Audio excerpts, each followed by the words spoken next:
Bonjour à tous, je suis ravie de vous retrouver dans cette nouvelle vidéo. Aujourd'hui, nous allons aborder les nombres relatifs et le calcul des distances. Alors, ici, ce que je vais faire à chaque fois, pour ceux qui me connaissent un petit peu, vous commencez un petit peu à avoir l'habitude, je dis il faut voir, il faut visualiser quelque chose.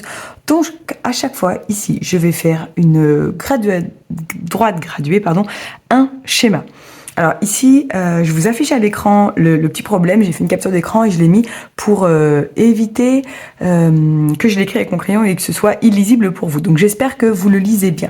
Donc ici, nous avons une droite graduée. Je vais la refaire. Vous devez la voir à l'écran. Allez, exercice numéro 1. Oula, bon, déjà ma droite graduée commence mal.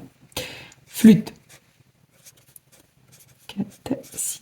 Je crois qu'elle est graduée de 2 en 2. Allez, moins 2, moins 4, moins 6, moins 8, moins 10, moins 12. Donc ici, on va me demander... là, la droite graduée, elle était dessinée, mais on pourrait très bien la faire. Vous allez voir, je vais faire des exemples après. On me demande de déterminer les distances DE. Alors, le point D, alors, je vais le mettre ici. Il est à moins 10. Nous avons le point E à moins 4. Le point F à 8, il est là. Et le O ici. Très bien. On me demande la distance DE. Évidemment, le prof, il va vouloir des calculs. Hein. C'est un prof de maths, hein, évidemment. Donc, pour la distance DE, eh bien, c'est cette distance-là, ici. De D à E.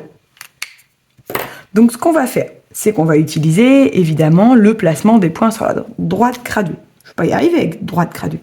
Je sais que d'ici à là, j'ai 10. Vous voyez, donc, DE, eh bien, ce sera 10 pour aller jusqu'à D. Mais moi, je veux que cette petite distance rose. Ça veut dire que je dois retirer cette distance-là, c'est-à-dire la distance entre E et O. Donc, c'est 4. Donc, je dois enlever la distance 4.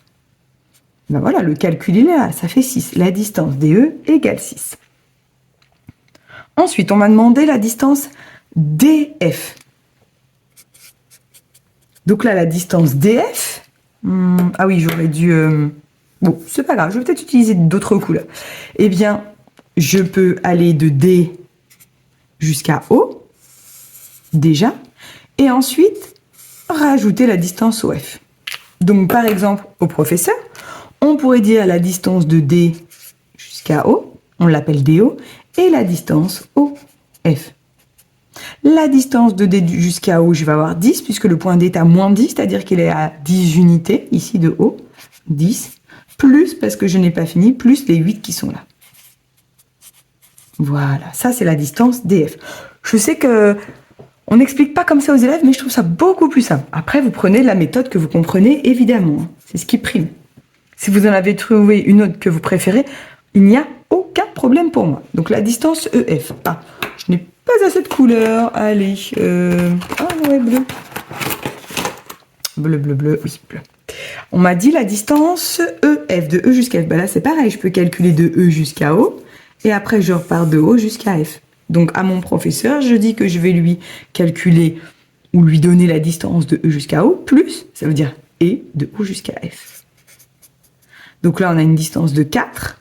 Plus, entre O et F, on a une distance de 8. Et 8 plus 4, ça fait 12. Voilà comment on calcule des distances sur une droite graduée. Nous allons faire un deuxième exemple.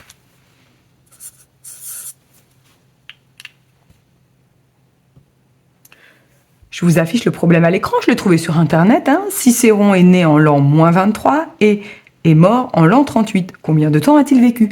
Là, je n'ai plus de droite graduée, mais ça n'est pas grave du tout. Nous allons faire un schéma. Alors, et vous allez voir que je ne vais pas graduer réellement. Je vais mettre les abscisses au hasard, puisque je rappelle, les abscisses, ce sont des nombres. Donc, on me dit que Cicéron est né en l'an moins 23. Bah, moins 23, on est forcément dans le monde des négatifs. On est par ici. Il va falloir visualiser. C'est pour ça que c'est compliqué. Donc déjà, normalement, je sais qu'entre 0 et 23, je devrais avoir 23 graduations. Moi, j'en ai mis au pif, au hasard. Et il est mort en l'an 38. Donc 38, je sais que c'est de l'autre côté. je vais mettre un peu plus loin. Voilà. Donc, Cicéron, je vais mettre un C. Il est né ici. Voilà. Et il est mort là. Donc, il a vécu tout ça, Cicéron. De ici à là. Donc, combien de temps a-t-il vécu? Je vais dire le temps. Allez, je ne suis pas obligée. Hein. Entre moins 23 et 0, il y aura 23 années ici. Et entre 0, c'est comme si c'était JC ici. Hein. Je pourrais le marquer. Entre JC et l'année 38, il y a 38 ans. Donc plus 38 ans. Et voilà, je n'ai plus qu'à faire le calcul. Petite astuce de calcul mental, au passage. Hein. 38, c'est proche de 40. Je vais dire comme si c'était 40. Je vais lui mettre 2 années de plus. 40 plus 23, ça nous fait donc 63. Mais j'ai ajouté 2 ans de trop. 61. Et ben voilà, à mon professeur. Donc sur mon brouillon, je fais une droite graduée. Si le professeur interdit le brouillon, ce que je ne comprends pas et ne cautionne pas. Alors ça, moi je le dis tout le temps, on est obligé de voir. Eh bien l'élève, il fait une droite graduée au crayon de papier sur sa feuille. Mais on ne peut pas interdire le brouillon, à mon avis. Si vraiment il y a des collègues qui m'écoutent, je vous invite vraiment pour les cerveaux, pour l'apprentissage, à ne pas interdire les brouillons aux élèves. Il nous faut une phrase réponse quand même pour le professeur. Parce que là, on a bien rédigé. Et donc, Cicéron a vécu 61 ans. Voilà. Nous allons faire un dernier petit problème. J'ai sélectionné des petits problèmes que je rencontre très souvent et que je donnais moi-même à mes élèves. Parce que pour ceux qui ne me connaissent pas, j'ai été enseignante, enfin professeure de mathématiques, j'ai mon CAPES, bien évidemment mon concours, mon Bac+5. J'ai enseigné pendant 19 ans et au bout de ces 19 années, j'ai décidé de partir pour un mieux-être personnel et pour mieux aider les élèves et les familles. Parce que, qu'on se le dise, en classe, nous n'avons clairement pas le temps. Allez, troisième petit problème, Auguste est né en l'an moins 35 et est mort à l'âge de 50 ans. En quelle année est-il mort? Nous allons faire une droite graduée. Je le répète sans cesse, le cerveau a besoin de visualiser. Je vais mettre le 0. Le 0, j'aime bien le mettre. Je sais que mes collègues ne le mettent pas, mais moi je suis ici. Je fais des vidéos pour aider les familles et les élèves. Je souhaite rendre les maths accessibles à tous parce que oui, c'est possible. Chacun a son temps et a son rythme, qu'on soit d'accord. Alors, Auguste, il est né en l'an moins 35, c'est-à-dire qu'il est né, avant JC, où je le mets au hasard, hein, ici, allez. Et il est mort à l'âge de 50 ans. Ah, bon, je vais devoir marquer cette information-là. Déjà, comment il s'appelle? Auguste. Ici, on a déjà 35 ans de passé. Et on me dit qu'il est mort à l'âge de 50 ans. Je vais lui rajouter 5 ans. Ça nous fait 40 ans. Et je vais lui rajouter 10 ans. On peut très bien le faire en une fois. Je rappelle que je suis là pour aider les enfants, souvent qui ont des troubles d'apprentissage. Donc, j'y vais doucement, mais sûrement. Donc, vous voyez, là, je l'ai mis ici. Maintenant, je n'ai plus qu'à mettre les années. Là, j'avais dit 35 ans, on est à l'an 0, c'est-à-dire JC. 5 ans plus tard, on est en l'an 5. 10 ans plus tard, on est à 5. 10 ans plus tard, on est en l'an 15. Voilà. Le calcul qu'il faut faire ici, parce qu'il faut toujours écrire un calcul à son professeur en mathématiques, on est parti du nombre moins 35.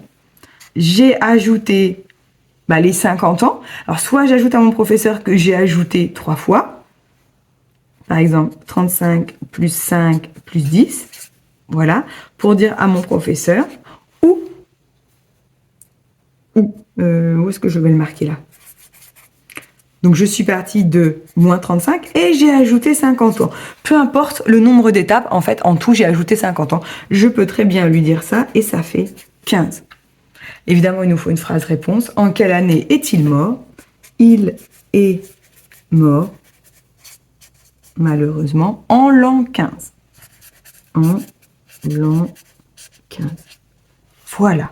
Je crois que j'ai terminé les 3 petits problèmes que je voulais traiter dans cette vidéo. J'espère que les vidéos ne sont pas trop longues à chaque fois. J'essaye de les faire courtes, mais à la fois, il y a plein de choses à dire, plein de petits trucs et astuces à vous donner, donc ça n'est pas toujours évident de faire de courtes vidéos. Mais en tout cas, j'espère avoir pu vous éclairer sur ces histoires de distance et de calcul de distance avec des nombres relatifs. Dans cette astuce, la vidéo, évidemment, est de dessiner un schéma d'une droite graduée sans vraiment la graduer. C'est juste pour avoir une idée des distances et d'où se situent les noms. Voilà, cette vidéo est maintenant terminée, je vous laisse et je vous retrouve très bientôt. Bye.